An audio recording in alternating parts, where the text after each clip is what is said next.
Hi guys, and welcome to the Stephen King Sematary Club. Hi guys, story number 8 in Night Shift is Battleground. This story always struck me as like the inspiration for Toy Story with the army men, but with a bad twist to it. There is one main character in this. His name is John Renshaw, and he is a hitman. He gets hired by people over the phone. He's got like a handler, and the person asks him if he's available, and then he asks him, he confirms the amount of money needed, and they send him an address and a name, and then that's it. And it sounds like his minimum price per job is $10,000. So the person who is his handler is part of something called the organization, and the handler's name is Cal Bates.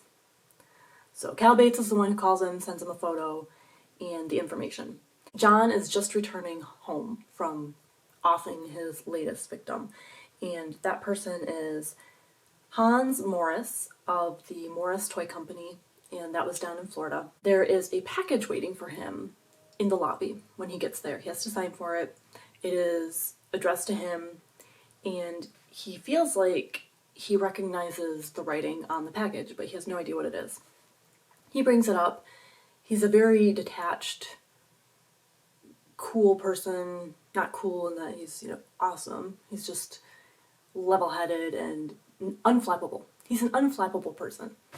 And he goes about his business, settles in like you would do when you get home from a trip. You would shower and maybe eat, do that kind of thing. So by the time he actually gets to the package, he starts inspecting it. The person who addressed the package to him, he recognizes that writing, and he recognizes it from the office of the man that he just killed.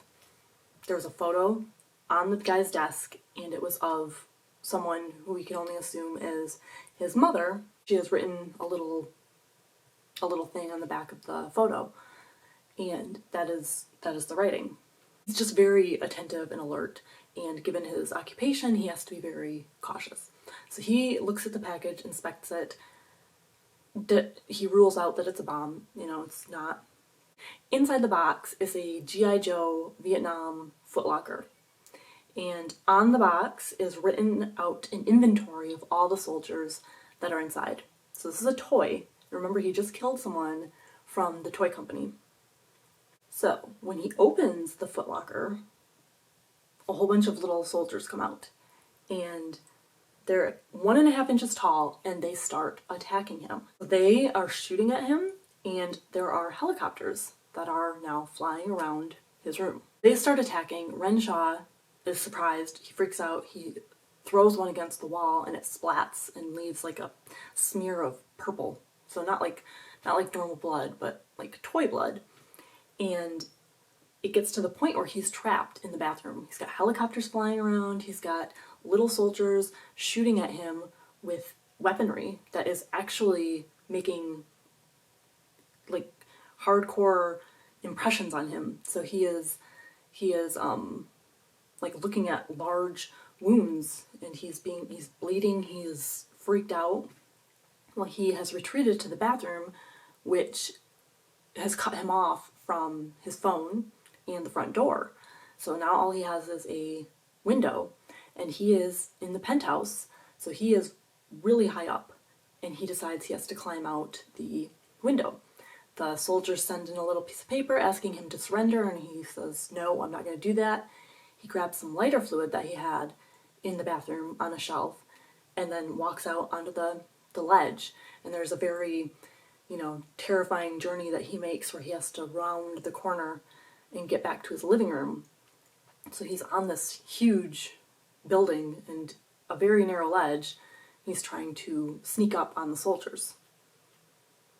So he finally sneaks up behind them, and the soldiers are like doing reconnaissance. They are kind of in formation and running around importantly, making plans, deciding on their strategy. There are helicopters still, going around. there was like a bazooka, all this stuff. And he ends up taking off part of his shirt and he lights it with the lighter fluid and a match, or his lighter, I don't remember what she had, probably a lighter. And he throws it into his living room and there's a huge explosion. And a piece of paper comes out of the box and it flutters down. And on the paper, it was written that this is a special edition of the G.I. Joe Vietnam soldier kit.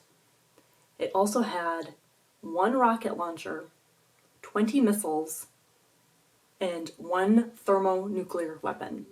So I completely adore the absurdity of this situation. You know, we have little tiny soldiers who can, in fact, work. And the implication is that the mother has put some sort of magic spell on these little toys, and they have taken revenge for her because he murdered her son. So I think it's very clever, very entertaining, and like I said, I view it as like a Toy Story type situation gone wrong. It's like Toy Story for adults. So I really think that that is more on the fun side, but it's also kind of one of those things where it's like you realize how dangerous things could be. That is Battleground. Next week is Trucks, which is the story behind the movie Maximum Overdrive, which I have never watched, and I don't intend to.